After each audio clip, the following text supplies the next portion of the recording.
the democratization of finance. Good afternoon. Hey there, I'm Perry Boring, the founder and CEO of the Chamber of Digital Commerce. We're a trade association. Kyle just mentioned us. We're headquartered in Washington, D.C. We were established in 2014. We're in our 9th year of operations representing the digital asset ecosystem. And I was proudly born in Dallas, so I'm very happy to be back in my home state. I'll have each of you just quickly introduce yourselves and just very quick your focus in the digital asset space. Peter, we'll start with you. Sure. My background is we have a number of technology companies. One of them that we founded and built is called OwnProp. The idea there is to democratize the ownership of property. My background before that was I had purchased 17,000 apartments during the Great Recession, mainly betting on Florida, and then pivoting to Texas and Austin around 2014 and buying here as well. So we have an actual hotel. We have a hotel that we've tokenized about 2 blocks from here called Hotel Ella. We bought Hotel Ella using our private equity branch about a year and a half ago during COVID, and then we tokenized it on OwnProp, the technology. So I'd be talking to my area of expertise would be around the real estate side. And I'm Justin Lunnan. I serve as chancellor of the Dallas College System in Dallas County. And so I appreciate having one of our Dallas residents here with us.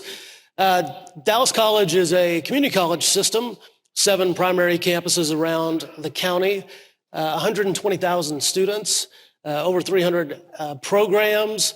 And so we offer short-term certificates, associate degrees, and also 4-year degree as well. Well, love the Florida tie as well. So I was born in Dallas, relocated to Florida. I live in Florida now. And so I think it's no surprise that we've had so much crypto activity that's gravitated to Texas and Florida because it's the freedom states. And what does crypto and blockchain represent?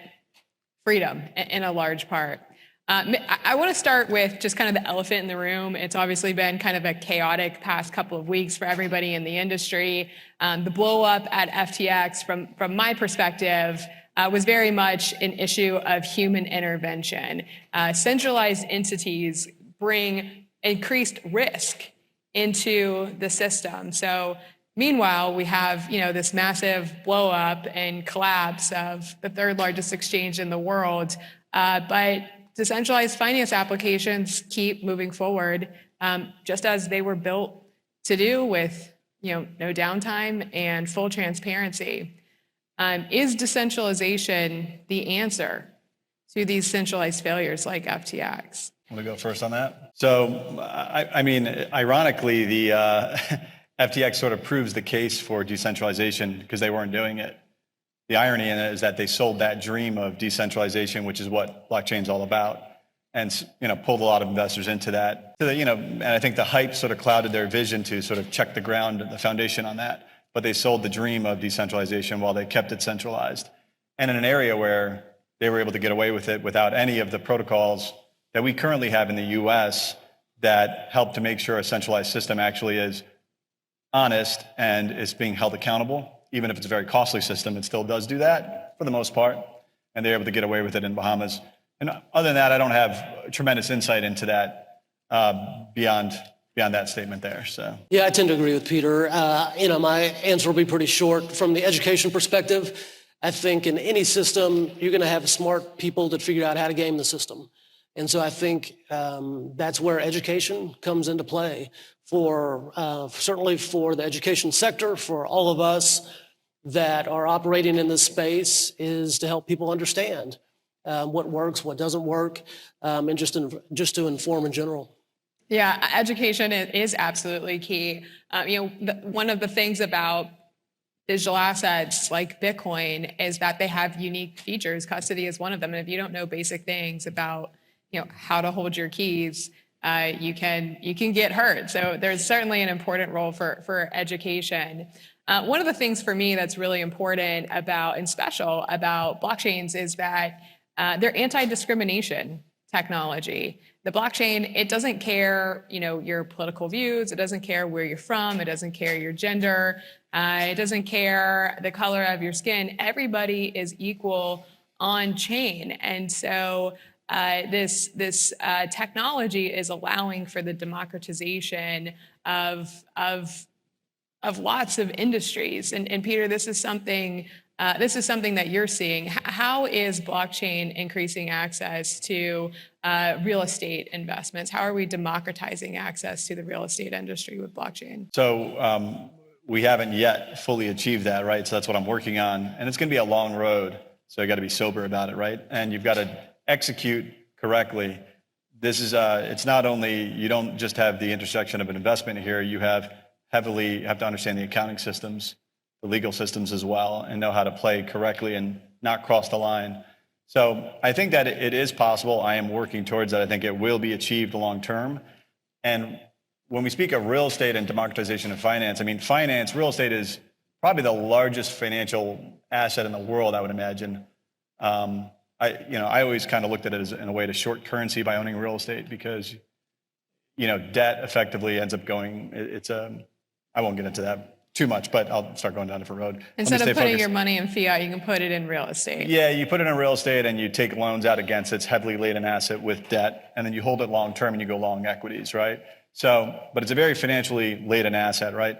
Now, from an investment perspective, it's largely you block out a lot of folks that aren't already rich.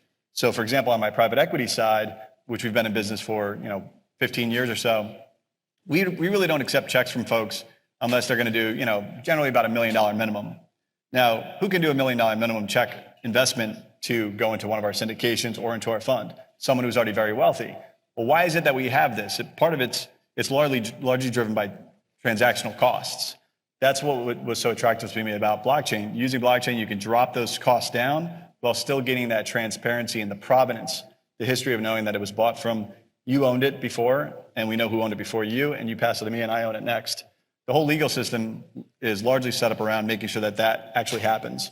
And because there's a lot of intermediaries in that system. In order to make sure that it's happened and it's true, it costs at least $1,000, probably a lot more than that, in order to close a real estate transaction. So then you really can't trade a piece of real estate for anything less than $10,000 or so.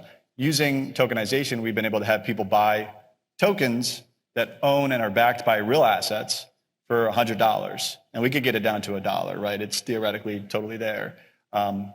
We actually found that in process, selling it, people were almost in disbelief that you could buy this for $100, so they almost thought it had to be almost a fraud in a way. So we were like, all right, well, maybe raise it to 1,000 or 10,000. So, but ease people into it. Okay, so I thought it was kind of interesting the idea of fiat. The problem with putting all your savings in U.S. dollars is inflation, right? So if you just leave your money in a bank account, it's going to depreciate.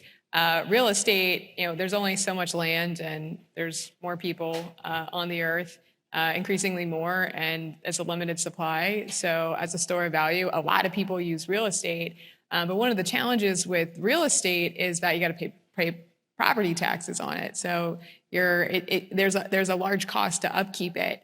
With Bitcoin or with other digital assets, but Bitcoin really being the store of value, you're not paying property taxes on it. You only have to pay taxes when you sell it, which is why people call it a digital gold. So wondering if you've thought of Bitcoin like that as a store of value and kind of the differences between real estate as a store of value and Bitcoin as a store of value. Yeah, I've always looked at, so I bought Bitcoin around 3,000 when it collapsed. A few years back, around Thanksgiving time, I actually had some friends hit me up saying I was wrong about this sector. And I was actually having dinner with my family. And I said, oh, okay. I told my spouse to, my wife to go ahead and move the money in because I had it sit in escrow for many years. And then we went and bought the Bitcoin then. So I've been long Bitcoin since. I'm still. So what year would that have been? Whenever there was about 300 coins, I think, went under around then. I think 2017 or 2018, I forget now. It was a few years back. So the way I look at Bitcoin, though, is I've always seen it as digital gold, not really a currency. Yeah. Because it's better for storage the way it's created. Property. And really the best way to understand Bitcoin is just pull up the white paper and read it. So I have a legal background, though, so it was somewhat easy for me to understand. And it seemed clear that whoever wrote that had some technical and legal background. So that, probably a collective of individuals, I guess. But yeah, that's it. But then shortly thereafter, within a few weeks, I had the idea of doing a similar thing to real estate because I looked at it as doing sort of the reverse of a REIT. REITs are top down and they don't have the tax benefits of real estate. Real estate has tremendous tax benefits, depreciation and things like this, right? which makes owning a real asset, like this asset here, very beneficial. You talked about taxes you pay, property taxes, things like this, but there's also depreciation benefits that are really big. There are depreciation shields. And these shields are largely why a lot of people invest into real estate. So a lot of wealthy people, right, have access to it, but a lot of other folks don't, but they would like to get that access. And it's a proven asset class over thousands of years, right? But if you go ground up tokenizing it, you can get the depreciation benefits of it, the tax benefits. Whereas a REIT coming top down is you get it's almost in the cloud, top down. It's fractionalized, but if you buy a REIT on the public markets, but it's more of a pool of assets top down. You don't get to select the asset bottom up, and you don't get the tax benefits. So I think there's tremendous benefits to the top down approach. And I look at it as like a mini little REIT. You take a hotel, you tokenize it, it's like a little REIT. Yeah. You fractionalize it into 1 million units. Yeah. So. No, that's awesome. You're a successful investor, kind of biased towards the real estate industry. That's where you're, spending most of your time. But you also have Bitcoin in your portfolio. So I'm curious, what's the ratio of Bitcoin or other blockchain-based assets versus real estate? What does that percentage breakdown look like? Yeah. So first of all, I have not invested in any other coin besides Bitcoin. Okay. I'm a very concentrated person. So right. If I do my work, if I think something's good, I will look at some of the other ones, but I bet on the gold standard. A lot of folks are going into other ones, and the gold standard of really digital-based coins is Bitcoin. That's why I've I like the considered to gold own it. standard. And it is digital gold. Yeah. But the category king, as they say, right? It's the Coca-Cola of that. So the brand is powerful unto itself. It has a moat with its brand recognition. Yep. That's Network how I also effects. look at it. But I wouldn't recommend putting too much money in anything like that, because you want to diversify your investments and stuff like that. Real estate itself is a really a good long-term hedge and stuff, a good long-term consistent way to compound your wealth, right? So, and I'm most allocated in my wealth to tech, broadly speaking. Blockchain-based things being, say, 1/10 of that. So I have 9 other tech plays that we're pushing. All right. Justin, so one of the, there's a lot of benefits to blockchain. We talk about democratizing access to financial services, giving people a better store of value, better alternative to fiat or, other store of value opportunities that are available today. But the benefits of this technology are only going to, it can only benefit people if they know how to access this, know how to use it. So what is the role of the education sector in this technology ecosystem? Yeah, I think that higher education in general is a little behind the curve, quite frankly. There's not many of us that are represented here today. But, I think that we have the responsibility to help students understand, to help the community understand what world of opportunities exist, certainly in the way of helping to build the workforce of tomorrow, but just broadly educating people what all of this means, what all of this conversation is about. And so at Dallas College, again, as I said, we've got 120,000 students. There are 50 community college systems across the state of Texas. Is that the largest school system in Texas? Yeah, Dallas College is the largest in Texas and one of the largest in the country. And obviously, we represent a diverse population of students, diverse in every sense. And so we have 30,000 high school students that are getting dual credit from us, getting college credit while still in high school. And then our average age student, though, is 25 years old. So they're working, they have life, they have family. And so what they don't have time probably is to read all the white papers, to understand everything that we're talking about here. But we're developing an advanced blockchain certificate. And the next panel is going to talk about one of those as well, because I think it is our responsibility, quite frankly, to help people understand. And so within that certificate, students will have the opportunity to learn about emerging technology, learn about some of the infrastructure behind it, and come out of that with a credential of value that hopefully then can get them into the marketplace. And so, again, I think community colleges are kind of at that sweet spot to be able to do that in a short amount of time. So I'm just curious, I'll ask the audience here, how many of you went to a community college at any point in your academic career? Yeah, a few hands. I know there's one sitting next to me here as well. And so 70% of students that are in higher education in Texas will pass through the doors of a community college. So I think we're a great training ground for this type of activity. Yeah, I dual enrolled my senior year of high school, which is the only way I survived high school because I had like the worst case of senioritis. So that I could leave the children's campus and go to the adult campus and start getting my college credits, like really helped that transition a lot. How is Dallas College utilizing blockchain technology as an institution? Well, I think there are obviously so many different applications that haven't been fully explored, but I can tell you Dallas College in 2019, we developed with a development partner a system to put on the Hyperledger Fabric student record. So if you think about, you want to go get your transcript, your academic transcript from Florida, from Harvard, wherever you're doing that. I went to public school, so. Yeah, but you don't own your transcript. If you want to go get proof of what, your academic credits were, you don't own that. You have They to just print you out like a piece of paper, basically. You have to go to the institution and say, hey, Mother, may I? Can I please have my record? And so in 2019, we sought to find a different solution for that. And so now students have ownership of their record. They can decide what to turn on, what to turn off in terms of access by sharing their academic record.